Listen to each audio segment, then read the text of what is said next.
Bharatiya Janata party ये कह रही है कि जाके रोहतक से चुनाव लड़ लो।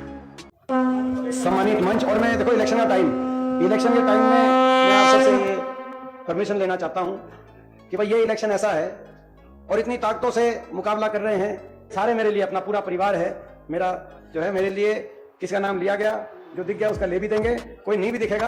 आपको पता है कि आपका नाम मेरे दिल में लिखा हुआ है, इसमें कोई जो है कि मेरे लिए सारे सम्मानित हैं, सभी आदरणीय हैं।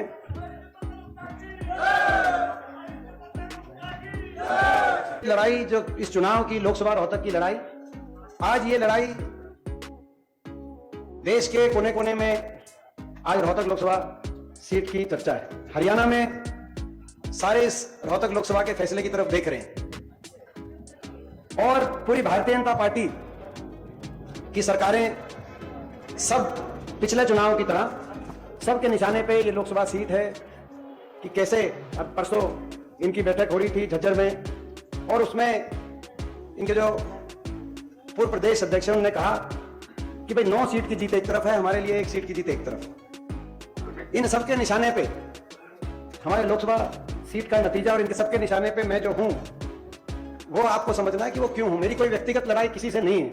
आप जानते हो, बचपन से लेकर आज तक मेरे स्वभाव को आप जानते हो, मैं व्यक्तिगत तो मेरी किसी से लड़ाई नहीं हुई, हो ही नहीं सकती। व्यक्तिगत लड़ाई नहीं है। इनके निशाने पे हम हैं, वो इसीलिए हैं क्योंकि इसका रोहतक का लोकसभा का नतीजा सब जानते हैं। यह नतीजा केवल एक सांसद बनाने का नतीजा नहीं होगा। रोहतक लोकसभा सीट से जिस दिन आपके आशीर्वाद से कांग्रेस जीतेगी, हरियाणा की अगली सरकार बनाने का नतीजा आप यहां से देने का काम करोगे। सबको पता है कि यहां का नतीजा हरियाणा की राजनीति को दिशा देने का काम करेगा। सबकी नजर इसीलिए टकटकी लगाए सब इस तरफ देख रहे हैं और इसीलिए इनके पास जितना भी सत्ता बल भी बीजेपी के पास है, धनबल भी बीजेपी के पास है। आपने देखा होगा सुप्रीम कोर्ट में क्या निकला, इतना चंदा ले गए कि आज तक देश के इतिहास में किसी पार्टी ने कोई सोच भी नहीं सकती। देश का 99% चंदा एक ही पार्टी के पास। तो भाई ये सत्ता बल भी इनके पास है, मीडिया बल भी इनके पास है, धन बल भी इनके पास है, सरकार के तंत्र का बल भी इनके पास है और सरकारी तंत्र को दुरुपयोग करने का बल भी इनके पास है। और इनके निशाने पे हम हैं और इनके इस चक्रव्यूह को तोड़ के हरियाणा में परिवर्तन वाले का अगर हमारे पास कोई शक्ति है तो आपका आशीर्वाद है, उसमें कमी मत छोड़ना। मैं आपसे ये कहना चाहता हूं। आप हरियाणा में जो हम बात कह रहे थे कि ये सरकार, इस सरकार ने हरियाणा को विकास की पटरी से उतार दिया, हरियाणा का बटा बिठा दिया, देश में बेरोजगारी में नंबर 1, भ्रष्टाचार में नंबर 1 हरियाणा को बना दिया। हम ये कह रहे थे और विधानसभा में अविश्वास प्रस्ताव लेके आई थी कांग्रेस पार्टी हुड्डा साहब, आज से 1 महीने पहले। अब जो कल 1-2 दिन में जो घटनाक्रम हुई है वो इन्होंने खुद ही मान लिया कि हां, हमने 10 साल के बाद ऐसी सरकार दी कि लोगों में इतनी नाराजगी है, लोगों में इतना रोष है, हरियाणा के लोगों का इतना नुकसान हो गया इस सरकार से कि 10 साल की उस सरकार के बाद खुद उन्होंने उस बात को कबूल करके मुख्यमंत्री और उप मुख्यमंत्री को बदलने की बात बीजेपी ने करी। उन्होंने खुद मान लिया गठबंधन, और वो भी गठबंधन जो तोड़ा है उसका सबूत जो मैंने कहा था कि ये समझौता तोड़ने का समझौता है, उसका सबूत आपने देखा कि कल विधानसभा में जब विश्वास प्रस्ताव आया सरकार का, तो ना तो उस विश्वास प्रस्ताव में वोट डालने जेजेपी आई, ना इनेलो आई, ना तो ये अगर सरकार के खिलाफ है तो इतनी हिम्मत होनी चाहिए। 10 साल से जब भी कोई अविश्वास प्रस्ताव आता है तो इनेलो और जेजेपी कहीं नजर आती है, तो बीजेपी के साथ खड़ी नजर आती है। और कल भी इस सब उनको गठबंधन तोड़ने के बाद भी कल विधानसभा में नहीं आया, विप जारी कर दिया। हमने सुना था विप का मतलब ये होता है कि विधायक या सांसद कहां वोटिंग डालें। ये तो विप सुना था कि भाई सरकार के खिलाफ डालो या सरकार के पक्ष में डालो। कल एक नया विप आया कि विधानसभा में जाओ ही मत। ना जेजेपी गई ना इनेलो गई। हिसार में इनकी एक पब्लिक मीटिंग हुई, उसमें कहा दुष्यंत चौटाला ने कि मुझे बीजेपी के राष्ट्रीय अध्यक्ष ने बुलाया और ये कहा हम रोहतक छोड़ते हैं, आप रोहतक से लड़ लो। और मैंने उनको फिर ये कहा कि भाई मैं गठबंधन छोड़ता हूं, आप या तो 5100 की पेंशन लागू करो। बहुत जल्दी याद आ गई 5100 की पेंशन की। भाई जब यहां कर्मचारियों के सर फूट रहे थे लाठीचार्ज में ओल्ड पेंशन स्कीम पे, तब याद नहीं आई। सरपंचों के सर फूट रहे थे तब याद नहीं आई। मनरेगा के मजदूर पे जब लाठीचार्ज हो रही थी तब याद नहीं आई। जब 750 किसान आंदोलन में जिनकी जान चली गई तब याद नहीं आई। जब महिला हमारी बेटियों को दिल्ली की सड़कों पे घसीटा जा रहा था तब आपको याद नहीं आई 5100 की पेंशन की। आपको जब उन्होंने कहा कि हम रोहतक छोड़ रहे हैं आपके लिए, तो आपको 5100 की पेंशन भी याद आ गई। वो कहा कि हम गठबंधन छोड़ते हैं। मैं कहना चाहता हूं बीजेपी के और जेजेपी के लिए, बीजेपी रोहतक छोड़ रही थी जेजेपी के लिए, और रोहतक का नाम सुनकर जेजेपी ने गठबंधन छोड़ दिया। लेकिन आप जानते हो, जब तक जीवन की आखिरी सांस रहेगी, आपके आशीर्वाद को हम नहीं छोड़ सकते, ये मैं आपको कहना चाहता हूं। ये तो छोड़ रहे थे, ये 5 वर्ष के अंदर प्रदेश के कोने कोने में आप लोगों के साथ जाकर लोगों में जो जागरूकता के लिए हम लोगों ने, तो आज प्रदेश के कोने कोने से एक ही आवाज आ रही है, बीजेपी जेजेपी की ये सरकार जारी है और हुड्डा साहब के नेतृत्व में कांग्रेस पार्टी की सरकार आ रही है।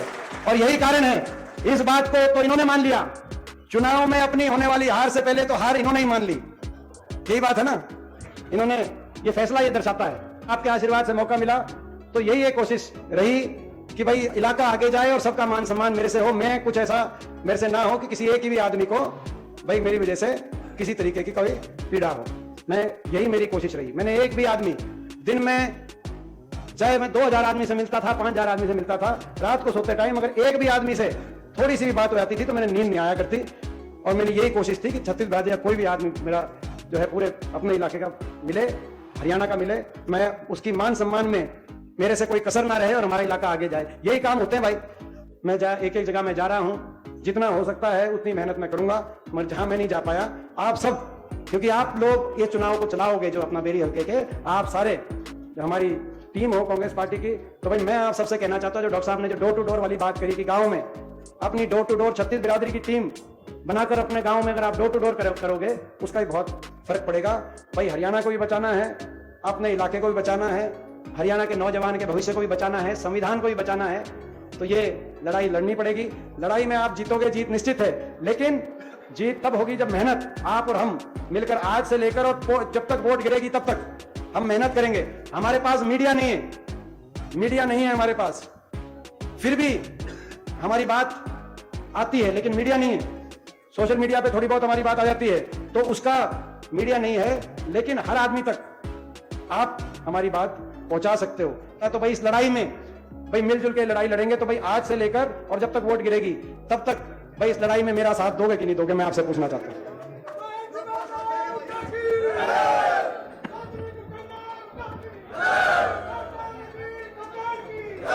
ये देखो, जो किसी वजह से अपने से दूर है उनको लाना, ये देखो, जोश के साथ होश, अनुशासन, देखो जोश के साथ होश, अनुशासन, उसमें मैं 2 बातें कहना चाहता हूं आखिर में। भाई ये प्रस्ताव पारित है कि भाई आज से लेकर पोलिंग तक अपना कोई आदमी चाय के लिए नहीं कि भाई मेरे घर आ जाए, ट्रैक्टर का कि भाई गांव से 3 किलोमीटर दूर ट्रैक्टर, भाई मेरे ट्रैक्टर पे बैठो, इसके ट्रैक्टर पे बैठो, उसके ट्रैक्टर पे बैठो। तो इस बार समझदारी से अपने को इलेक्शन लड़ना है, सीधा प्रोग्राम में। कोई जो अपना जो ट्रैक्टर का और मोटरसाइकिल का उसमें टाइम भी जाता है, ये भी हो जाता है भाई इसके ट्रैक्टर पे उसके ट्रैक्टर पे, कई बार दुविधा में भी आदमी। तो भाई ये प्रस्ताव कि भाई सीधा जहां प्रोग्राम है, सीधा प्रोग्राम में जाकर और वहां पे अपनी बात रखें, आगे जाएं। तो ये भी प्रस्ताव बताओ, ये प्रस्ताव पारित है भाई, है 2-3 के हवाले आज से ये इलेक्शन, और ये इलेक्शन आपके हवाले करते हुए, और एक बार फिर आपको ये विश्वास दिलाते हुए कि आपकी ये मेहनत ये इतिहास में दर्ज होगी। रोहतक से आपकी जीत की गूंज दिल्ली में और पूरे देश में भी सुनाई देगी, हरियाणा में आपकी सरकार